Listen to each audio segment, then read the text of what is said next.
All right, we're live. Hey guys, Frank with Tithely. Happy Monday. It is great to be with everyone. We've been doing these shows. We were doing them every day for a while. That was a ton of fun. We've been kind of morphing into a once a week show on Monday mornings. Hopefully this format works well, but we're having a great time talking with pastors and church leaders from churches of all shapes and sizes all over the U.S. I think we've got our first Canadian guest coming next week. Going to be awesome.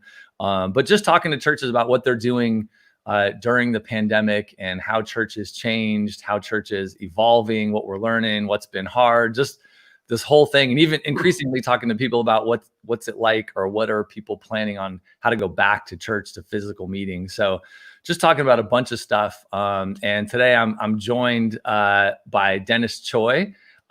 Dennis used to be at North Coast Church, and now is at Saddleback Church, and we go back a few years now. So Dennis, it's great to have you today.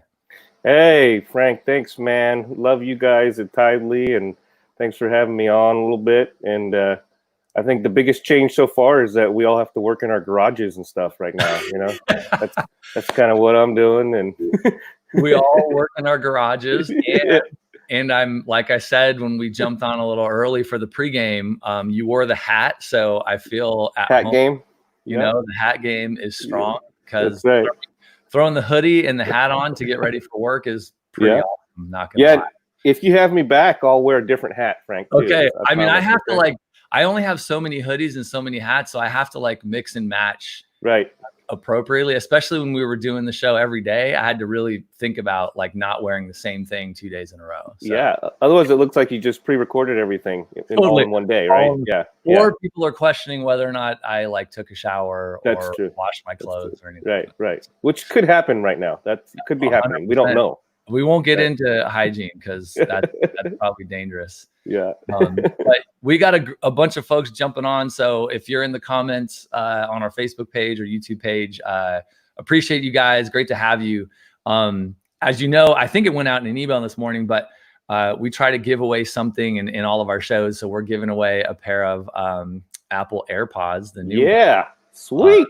So for the folks that are, just for joining us, engaging in the comments, asking questions, giving the show a like, sharing it with your friends on YouTube or Facebook, any of those things, right? We're grateful for that. We appreciate you guys.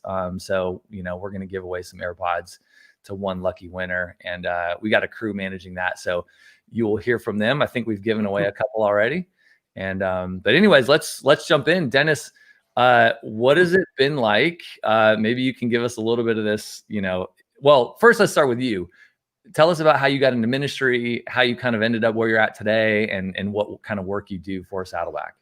Yeah, wow. And I'm going to apologize up front. I'm having some focus issues with my camera. It seems like it's going in and out of focus, which is weird, I know, for a guy that is into media and production.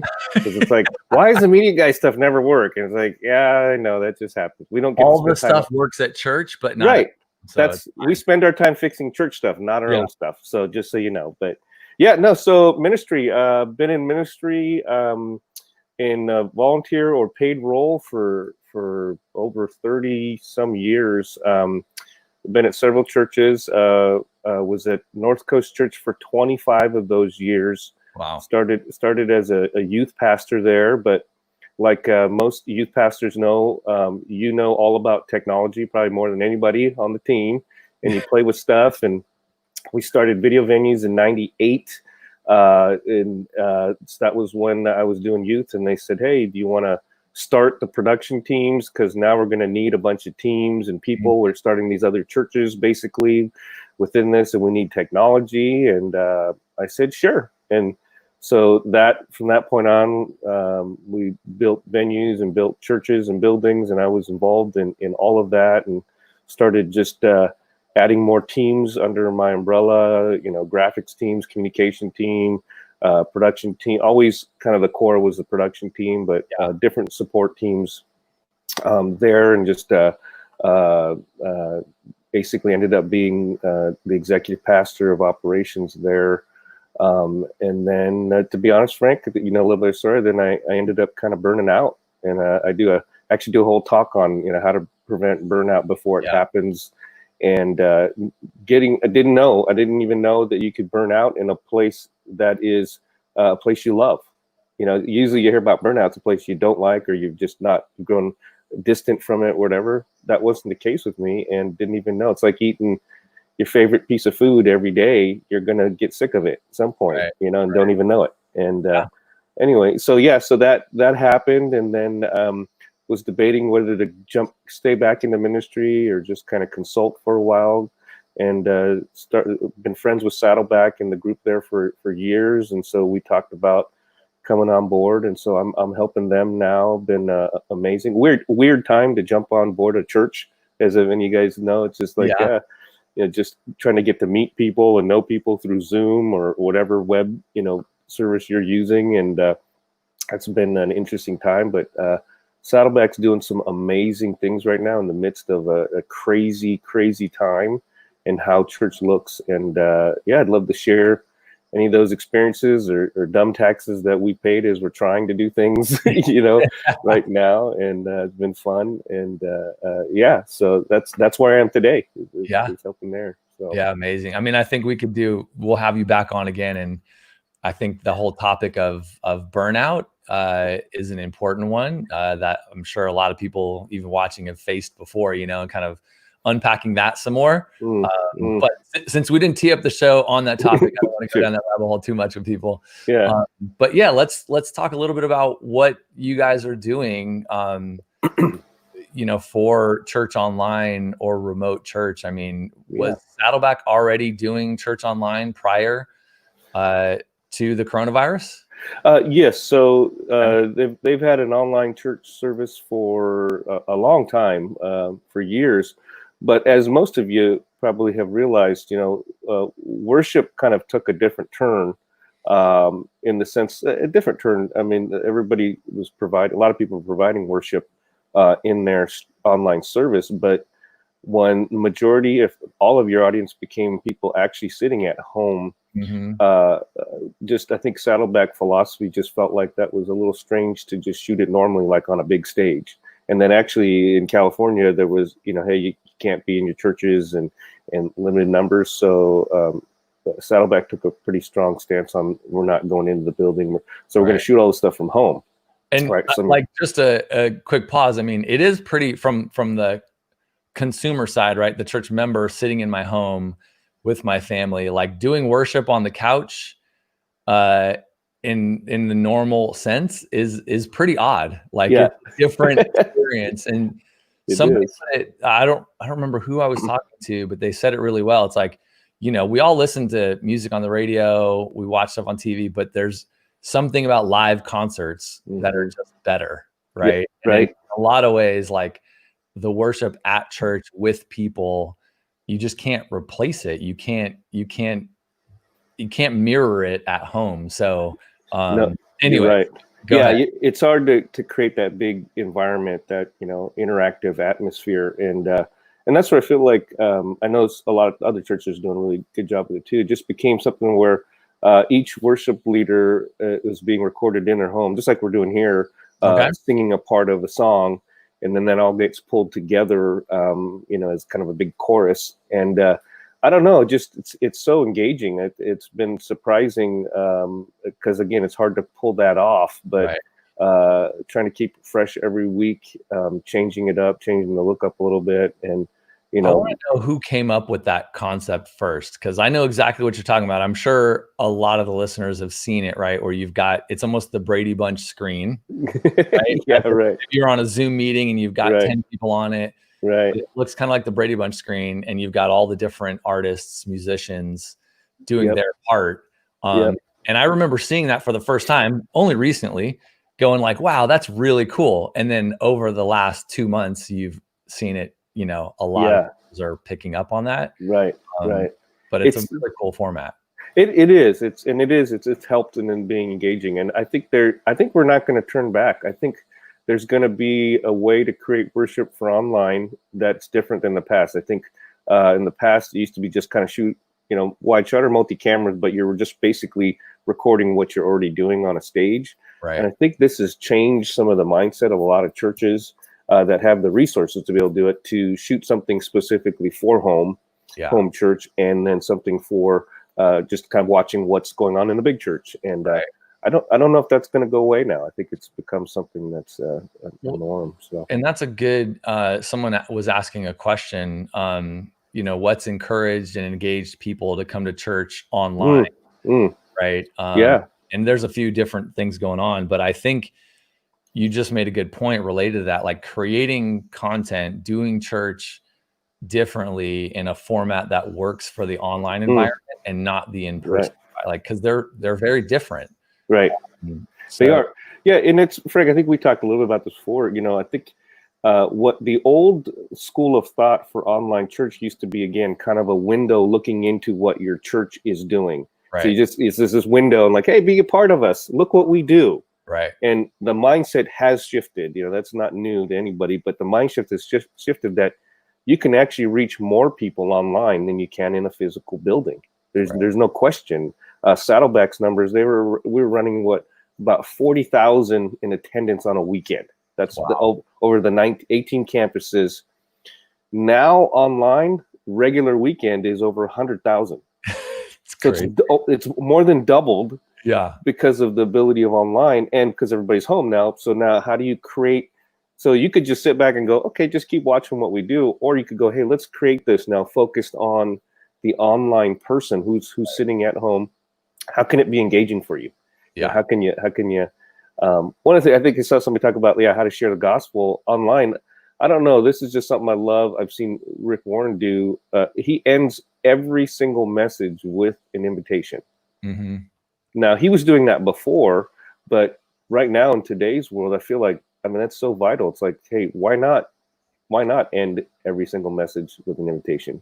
And, you can accept Christ right here. You don't have to, because you never know who's watching. 100,000 people. There's obviously a lot of people that aren't believers in that. Right. And I just love that aspect of just always ending it. He ends it three ways. He talks about salvation. He talks about giving, and he talks about getting in a small group. Those are the three things that he talks about at the end of every single message. So yeah. But hey, guest speaker. You want to say hi to people? Hi. That's awesome. The cameos so cool. By the kids.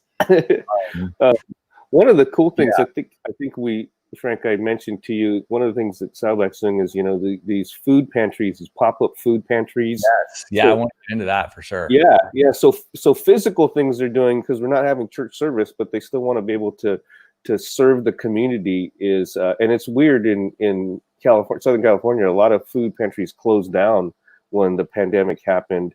Right. And actually, Saddleback was one of the churches that said, no, we're going to actually open more. Through. And did you guys, just for context, did you guys already have an existing food pantry on the main campus or on some of the other campuses? What was the structure that you already had? Once a week, each campus, or not every campus, but like half the campuses had a weekly food pantry thing where it's a drive up. So that's not an actual building. You drove up to whatever campus had that pantry going on, and then you get some food. But now it's every day, and I think more than half the campuses have it. But we're doing these pop-ups. Like on Wednesday in Anaheim, we picked Miles Park, and we're doing a massive pop-up food pantry. So they're doing this once a week in major areas of cities. And here's the difference, though, Frank. This has been amazing. And Rick on a staff call just shared some of these stats. Is that the difference with Saddleback's food pantry is you drive up, you get some food, you get a box of food, you get a lot of stuff, and then somebody actually right there prays for you, and they actually give you a chance to accept Christ if you want. Just a little bit of interaction and talking and sharing what Saddleback's about and why we're giving away food to people. Right. And so in the 2 months now, over 6,000 people have accepted Christ. I think half of those, 3,000 of those, through the food pantry alone. Just people driving up, don't know anything about church, getting food and saying, hey, what's going on in your life? Hey, can we pray for you? Wow. Right. Do you know who Jesus is? You want to accept him right now? And it's been amazing to see that. It's such a natural way, right? Because the church and the people are serving the community. So you give, those who want to go out and volunteer and serve, you give them this interaction, and then it's just a natural way to start a conversation. And start it is to know people. And the thing is, I mean, people are in need right now, not just physical food, but just for hope, right? And this is, it's like shooting fish in a barrel, and it's like there's people, they're just wanting truth, and you're right there. Give them some food, just like Jesus did, right? He fed people physically, and then he shared the gospel. And I loved what Rick said at a staff call the other day. His desire is that if you've never, he's talking to the staff, if you've never led somebody to Christ, he would love that 100% of the staff would have a chance to lead somebody to Christ over just by go serving at a food pantry. You just walk up, give somebody food, and ask them if they want to know Jesus. Right. And so. Wow. Yeah, it is. It's just a complete open window. So it's also helping the community, but it's help the kingdom. How have you mobilized, or just even whether you're directly involved or you're just seeing the coordination of it, but how has the church mobilized the members to go out in the community during the pandemic? Like when it's like social distancing and masks and all these things, was it pretty easy to get people excited to get out and serve and just kind of follow guidelines? Yeah, it has. I know that there's concern, health issue. Obviously, those are some serious concerns, and we've had people say, "Hey, I just don't feel comfortable going out," and totally understand that. But Rick's been preaching in his messages also opportunities to serve, and he's on this kind of love your neighbor right now. Love your neighbor. That's what it's the second greatest commandment, right?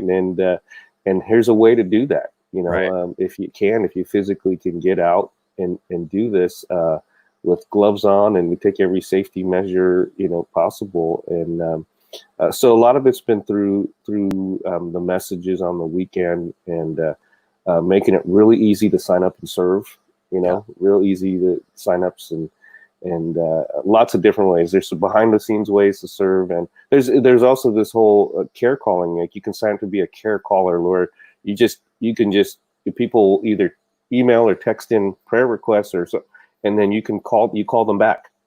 Okay. And so it's really been a cool thing to see that happen. And he asked for volunteers. That, hey, if you want to talk to somebody and just pray with somebody, because there's needs coming in, and the church staff can't manage them all. It's impossible, especially when you've doubled the size of your church online. 100,000 people on the weekend, right?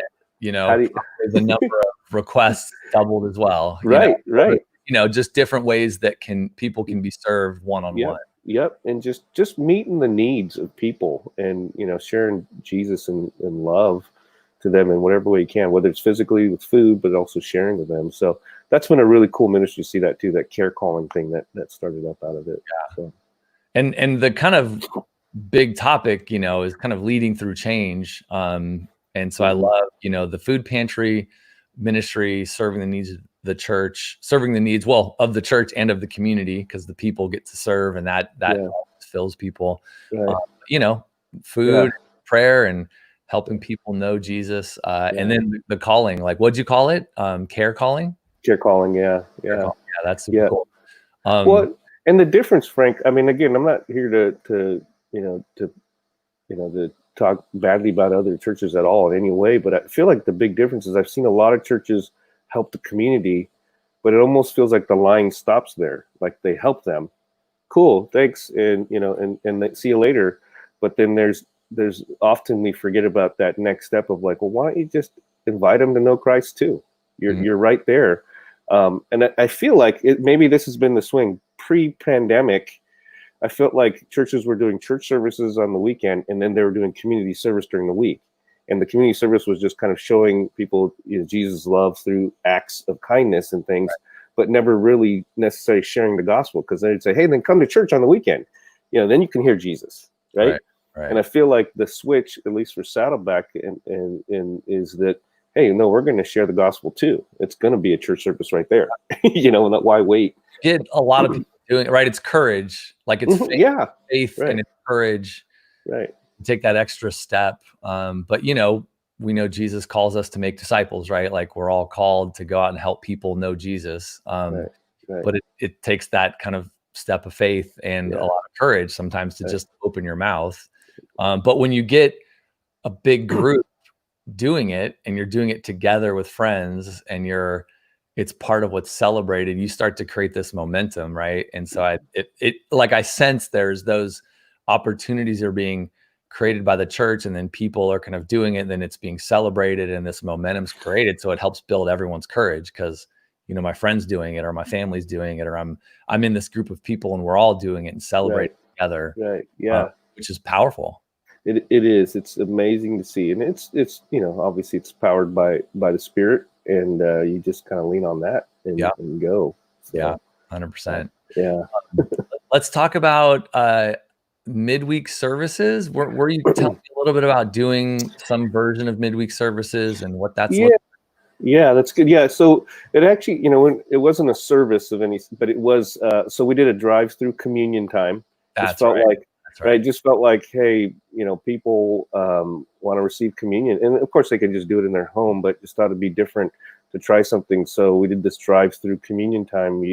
Every campus had it, and you drive up and you receive a bag with the elements prepackaged in them. So you get this bag handed to you. Everybody in the car. Little cups. Yeah, the little pool cups. And it was fascinating. I've heard the story about the guy who invented that. The guy, I think he was in Chicago or something, an ex-football player, created the cup, the juice in the top tear top thing. Yeah. So you get those handed to everybody in the car.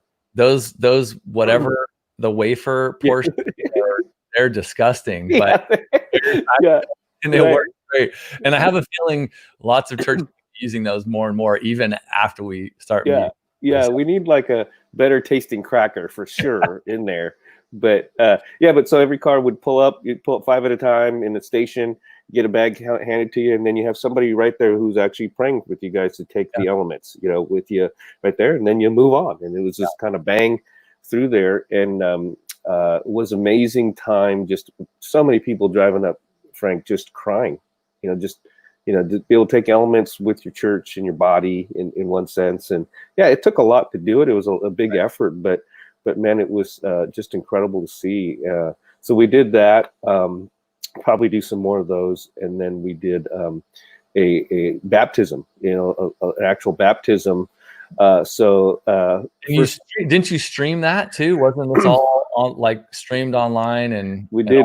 It became kind of 3 events: an on-site event, and then an online event, and then an on Zoom event. It was 3 different things. So you could be interactive on a Zoom call, but then you could just watch it like a kind of like a panda cam, hey, it's on the whole time, because it's a couple hours worth of baptisms.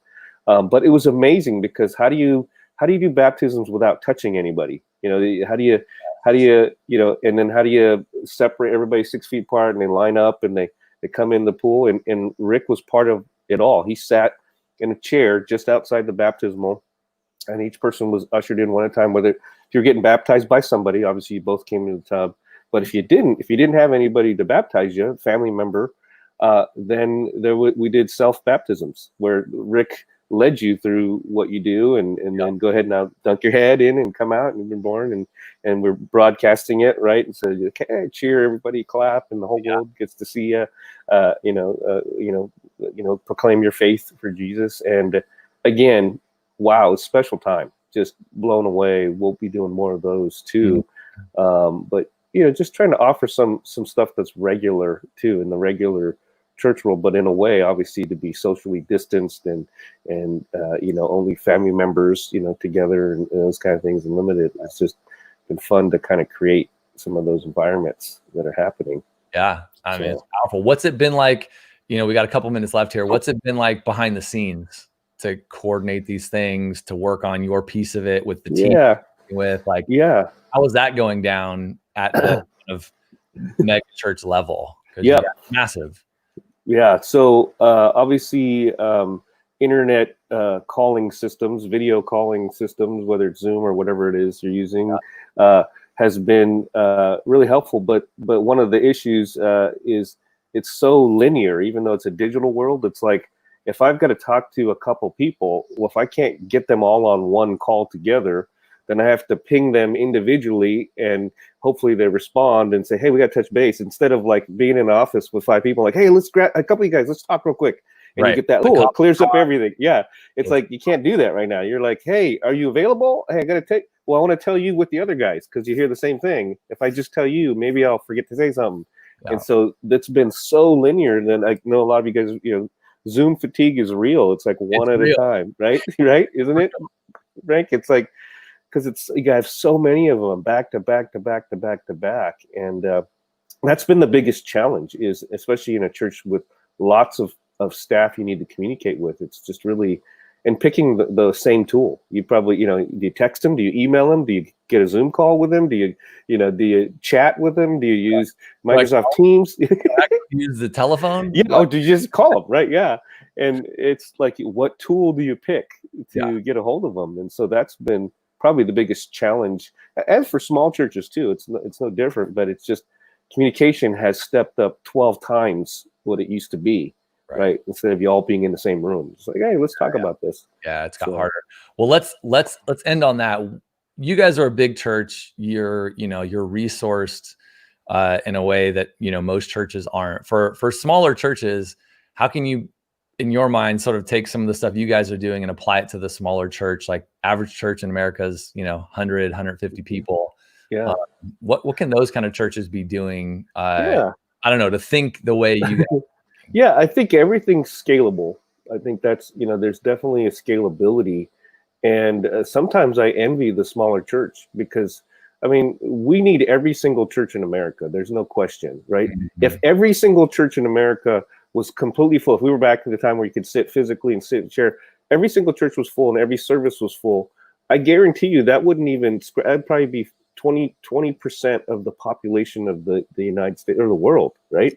And so you need every single church. And what I love about smaller churches is the personal touch you have, the ability. My brother-in-law is a pastor of a small church, and he's actually loving this time right now, because he's more in touch with every single, he has a church of 100, and he calls every single person every single weekend. Because he has the ability to do that. He didn't do that before. They'd come to church on a weekend. He'd maybe talk to 30 of them. Yeah. Right. And they leave. And he's like, no, I have the time. I can call every single one of them every single weekend and know exactly what's going on with them. And so to me, I go, wow, that's amazing. How much more in touch can you be? Yeah. Right? That's cool. Love that. Just a cool, it's a different perspective. You just got to switch your perspective right now. It's different times, different methodologies, different tools you have to use. Yeah. So I love the smaller church definitely has the ability to be more connected, especially at the sort of leadership staff level with everyone that's there, and using Zoom, using the phone, you can connect with a lot of people, spend that kind of time. So super cool. Dennis, this has been awesome. We could keep chatting, but I want to be respectful of time. So appreciate you. Where can folks go to just see what Saddleback's doing, to check out some of these cool things that you guys are trying during the pandemic? Yeah, saddleback.com. You have to navigate it a little bit. There's different places, different events, that go under, I think, events, and show some of the things that we're doing or invited to and we can serve at. So yeah, hit that up. So love it. Yeah. And if you're still on with us, like I said, we're giving away some AirPods. We would appreciate if you'd share this show. So if you're on Facebook or YouTube, hit the share button, post it into your feed, help other people kind of get this content, learn some of the things that Dennis and the crew at Saddleback's doing. I know it's a big team doing, a lot of people serving to make this happen. So Dennis, I appreciate you and appreciate your humility as you come on the show and talk about burnout, talking about how you're serving in a bigger church and kind of what you're learning. Just appreciate you a ton. So thanks for coming on the show today. Thanks, Frank. Thanks for having me, man. It's been awesome. Love you, love Tithely, love the guys. Appreciate it. Yeah. Love it. So guys, thanks for joining us. We'll be back next week, and have a great week.